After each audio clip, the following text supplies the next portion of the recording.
everyone, and welcome to another episode of Extinct Bricks Originals! And for this very special episode, we will be featuring the LEGO custom Jurassic World Alive Diplodocus. But before we go on with this video, I'd like to say thanks to youtube.com audio library for this awesome background music. I'd like to inform you guys also that this particular video is a collaboration video between two of my good friends, Let's Get Groovy and Zane Adventures. I placed their links in the description section, so check them out guys. So like, share, and subscribe, and hit that notification bell, so you'll be notified every time I upload something new on my channel. You may also like to follow me on all my social media platforms. We have Twitter, Facebook, Instagram, and LYKA. Where I'll be posting some of my exclusive contents and photos as well. I'll see you there!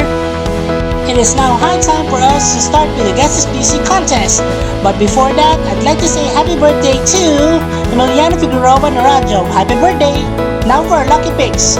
Lost Speghugger, Joy Hara, Fari Fari, Rafael Putra, Timo Beyblade, Torcase, Dominic Gonzalez, Ludmila Klebnikova, Isaac Jandra, and Miguel Philip Eisen.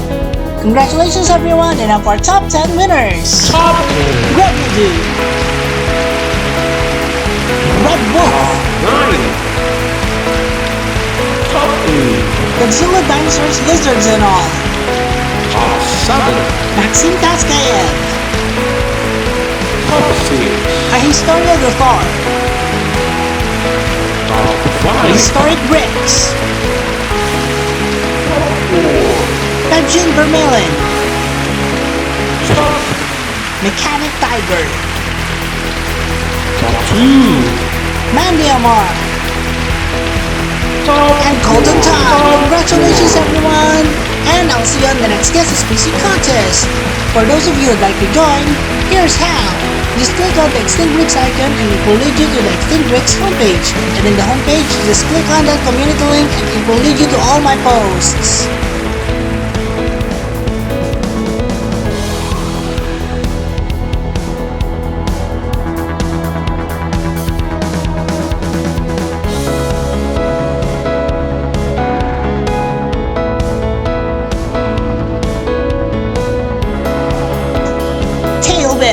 And that's how you do it, Diplodocus. Well, let's start with the making of the Diplodocus now. And here's a Diplodocus in its kit bashing form. You can see here the head from a weird raptor that I had before. The neck would be random pieces from several parts, such as tail, from baryonyx. Also, this would be the body of the large Triceratops, and also the legs, which I actually extended a bit. And then I started with the sculpting details. After the clay has dried, I added several more spikes or details to its back and tail, and also the neck. This will give my Diplodocus that very particular look of a Diplodocus. Well, most of the Diplodocus that I actually seen in most of the depictions were actually having these tall spikes on the neck, including the back, and then also the tail. The tail end of the Diplodocus, of course, will not have these spikes anymore because it's technically a whip-like structure. So it's actually made of rubber and it's very flexible as well, so you can pose it in many ways.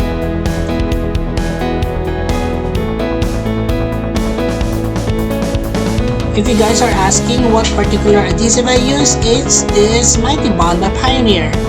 I think you call it magic glue in your place or in your country, but I don't know. So here is the completed, sculpted and detailed Diplodocus. I had to cut some of the spikes because they're too long, so I think I'm happy with it, and so I'll be starting with the painting. And of course, we begin by primering the figure. And now for the reference. For this round, I'm actually choosing the Diplodocus that you see in Jurassic World Alive. I think the colors here are very reminiscent of a clouded leopard, so I think I'm going to do that. You can see here several details on the legs as well as the back of this particular sauropod.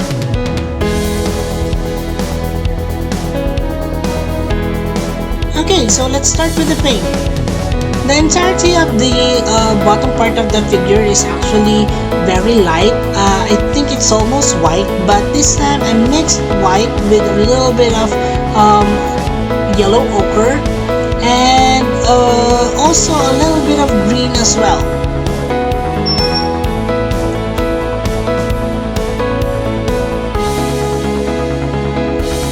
My acrylic paints really adhere well to the primer that I use, but for this round I think I'm going to do several layers of this white color because I will be using some yellows on top of it for the second primary color. And you know how yellow is when it comes to achieving that flat and uniform coloration. So I'm actually doing more of the white here, and you can see here why. When I place on this yellow part, it actually really is easier to spread, and you can see that the colors are actually matching well.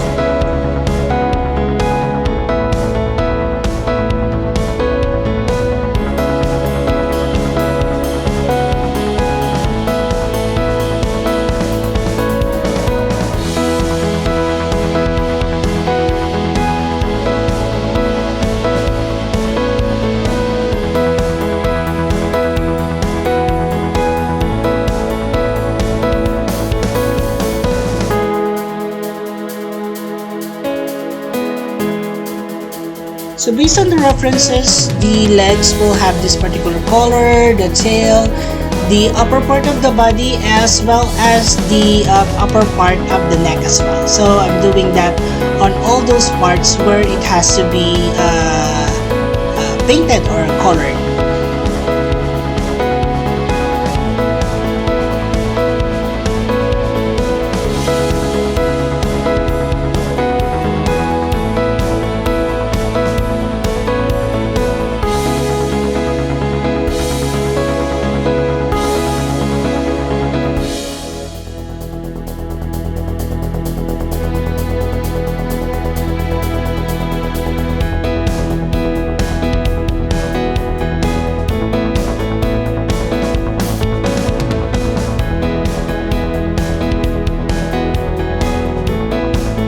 For some of the detailed paintings such as speckles of the same color, I switched to my finer brush here, and this will be able to guide me very well in terms of the size of the speckles and correcting some parts in the initial paint that I had.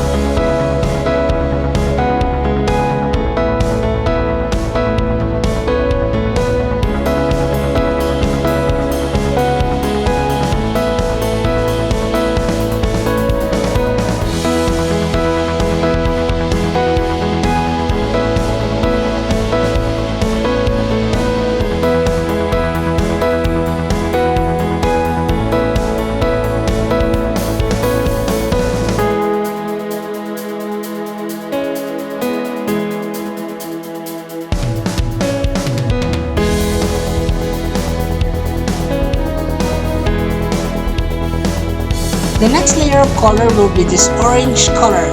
So this is just a mixture of some red with the initial yellow that I had, and placing it in certain areas where it has to be, such as the back, the tail, as well as the neck region.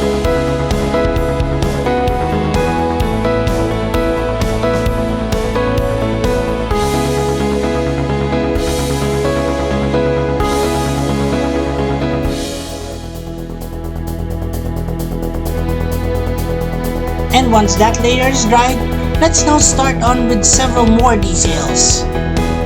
So I mix a little bit of brown with the same orange color and some red, and of course some black just to darken it up, and you get this particular color. It will color the entire back as well as some parts of the neck, and of course the details on the sides as well as that of the thighs, and also the forelegs and the tail.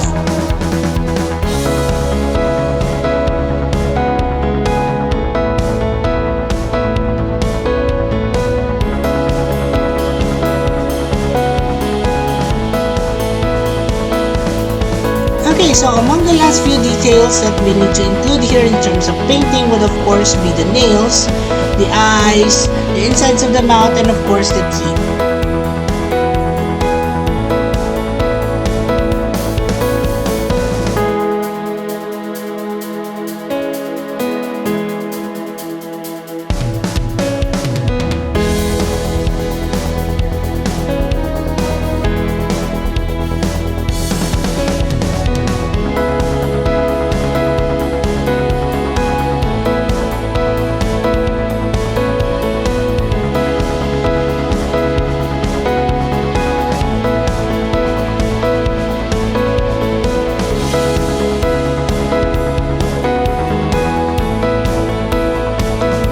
That's about all the time we have for the making of the Diplodocus. I hope you learned something from this one and enjoyed it as well. Well, let's move on to the next portion. This is assemblix. You can do it and let's bolt in. Okay, so counting up all of the parts here, we have 13 parts all in all. Let's start with the head. Let's connect this one with the lower jaw. There you go, it's easy. Now let's connect this one to the first portion of the neck. Alright, then let's connect this one with the base of the neck.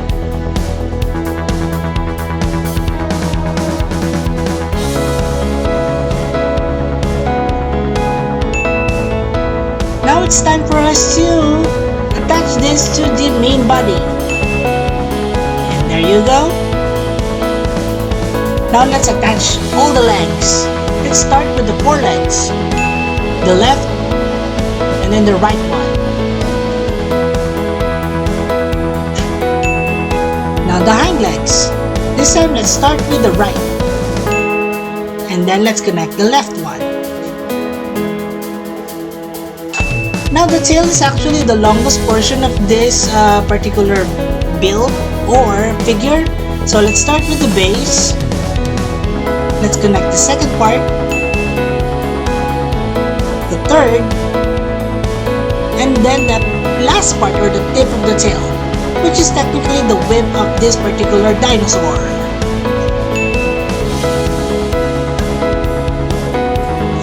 And there you have it, the completed Diplodocus. Alright, so let's now move on with a closer look of the Jurassic World Alive Diplodocus. Vroom, vroom, vroom, vroom. And Evie is here. Hello guys. He's actually having fun, playing with the Diplodocus. The Diplodocus is so long that Evie got tired walking from the end tip of the Diplodocus going towards its head. Well, he's still happy indeed that he's actually the one presenting this particular custom of mine. The Diplodocus here, as I mentioned earlier, is actually based off from the Jurassic World Alive Diplodocus. I think it's a really cool color scheme, so that is why I actually chose this one. Evie will be coming back later, but in 3, 2, 1, let's start with a closer look. And there you have it. Now, let's put the Diplodocus other way so we can see and appreciate the entire length of this particular figure. Wow, it's so long! But since this is a closer look, let's take a look closer on the head first. So you can see here the head is colored in a way that's very similar to the Jurassic World Alive Diplodocus. There are some portions of the head, such as the neck, that has several details of speckling very similar to that of a clouded leopard, I think. Okay, so the entire length of the head, the neck, and also the tail will have several pieces to it attached, which actually, represent the spikes of the Diplodocus. The midsection of the Diplodocus is actually held by 4 pillars of limbs. They're actually lengthened a bit so that it will be somehow proportioned to the body, the neck, and the tail.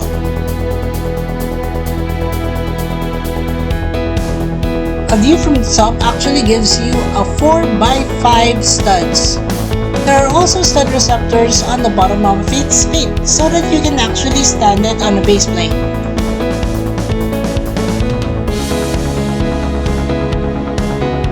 If you're going to observe here, the tail is actually the longest part of this creature, and then of course the neck. The tail actually is somewhat proportioned to the entire body and the neck combined. In terms of articulation, you can actually twist the head and open its mouth like so.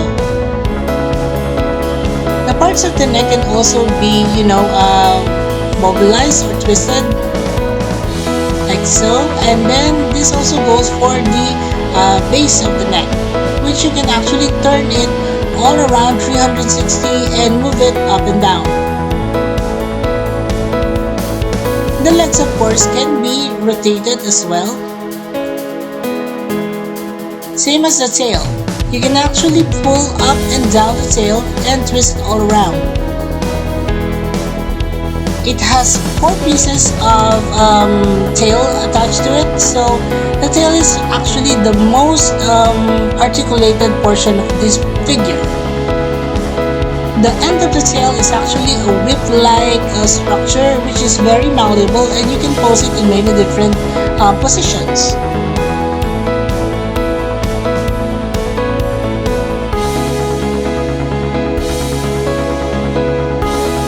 And that's about it for the closer look on the Diplodocus. I hope you guys liked and enjoyed meeting Mr. Diplodocus here. Now it's time for us to have the third part of this video, which is size comparisons. And for the size comparisons, of course, Evie will be coming back here for him to be, proportioned and sized well with the Diplodocus. Definitely smaller, and let's count how many minifigures it has. 1, 2, 3, 4, 5, 6, 7, 8, 9, 10, 11, 12, 13, 14, 15, 16, 17, 18, 19. Around 19 minifigures in length.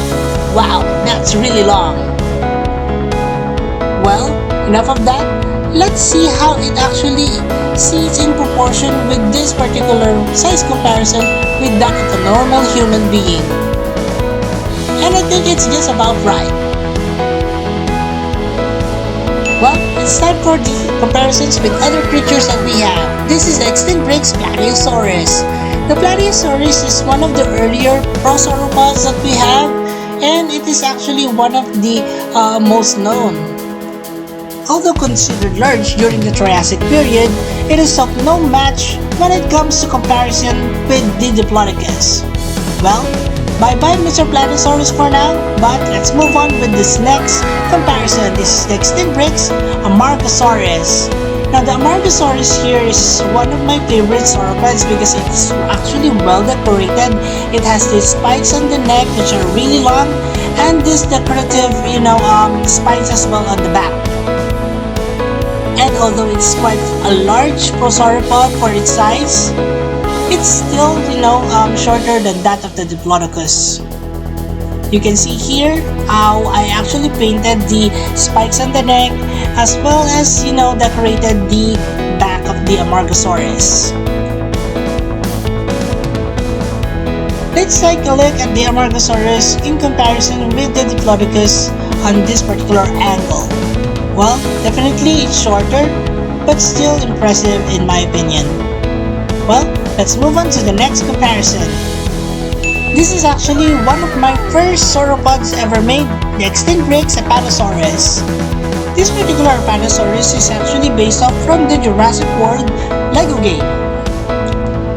The Apatosaurus is also a diplodocid and is part of that particular family.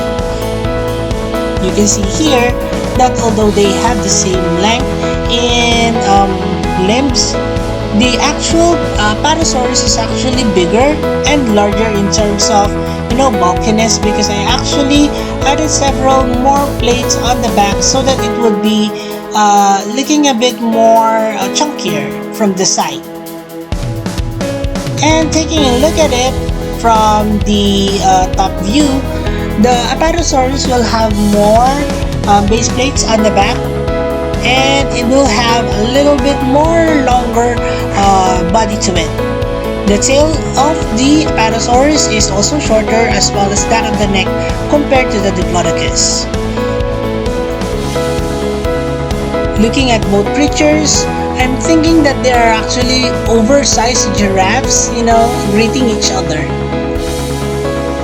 Going again with the differences, the main differences on these two creatures would be the height as well as the length. Well, it's now time for us to move on with the species roll call. But before we do that, I'd like to remind you guys that you may want to, connect with me by placing in your comments on what other suggestions of a sauropod you might like to do. I've already made several, including the Brachiosaurus, Argentinosaurus, and the sauropods you see here. But don't be shy, just comment and I'll read them up and consider your thoughts as well. Also, Ibi here would like to remind you that the sauropods that you see here, such as the Amurgosaurus, Brachiosaurus, can be seen on the Extinct Prince playlist, but I will be placing in the links down below so you can watch the full videos directly. Let's just fix Ibi here for a moment before we start with this species roll call. And now this is okay. Let's start with the smallest one. This is the Extinct Breaks Planeosaurus. Then this is the Extinct Breaks Jurassic World and Margosaurus. The Extinct Breaks Jurassic World the Game Apatosaurus. And of course, to start the show here, the longest thing I've ever made so far, this is the Diplodocus from Jurassic World Alive. And that's it for the size comparisons. It's almost the end of the video, so it's time for us to have some last looks on the Diplodocus. The name Diplodocus actually came from the Greek words diplos meaning double and dokos meaning beam. Thus, it is also known as a double beam dinosaur. It lived in the late Jurassic period around 154 to 152 million years ago, and it is part of the Diplodocidae family. It can grow up to a length of 108 feet, a weight of 10 to 16 tons, and a height of 16.5 feet. Wow, that's long!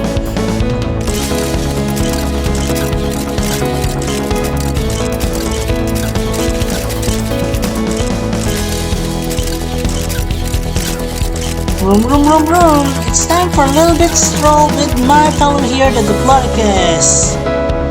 Well, that's it for the video for now. I hope you had fun, and thank you so much for watching and sticking with me to the end of the video.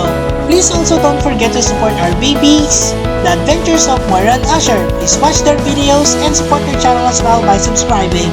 And as we always would say, let your inner dino break roar! Thanks everyone!